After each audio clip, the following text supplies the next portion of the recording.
முருகன் 2 கையில கொடுக்கிறவரோ 4 கையில கொடுக்கிறவரோ 6 கையில கொடுக்கிறவரோ கிடையாது. 12 கையில தரக்கூடியவர். கேட்டவருக்கு கேட்ட வரங்களை அல்ல, நினைத்தவருக்கு நினைத்த வரத்தை விட அதீதமான நலன்களை வாரி வாரி வழங்கக்கூடியவர். அவர் 12 கையில கொடுப்பார், வாங்குறதுக்கு நமக்கு தான் 2 கை பத்தாது. அப்பேற்பட்ட வள்ளலாக விளங்கக்கூடியவர் முருகப்பெருமான். அவர் வள்ளல்னா பக்கத்துல இருக்கிற அம்மா சும்மா கிடையாது, அவள் வள்ளி. இவர் 1 கொடுத்தா அந்த அம்மா 2 கொடுங்கன்னு வாழாம்.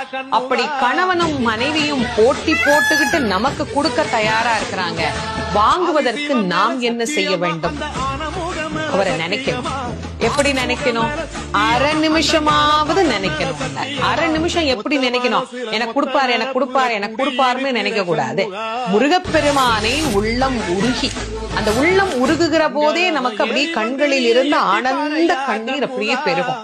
அந்த கண்ணீர்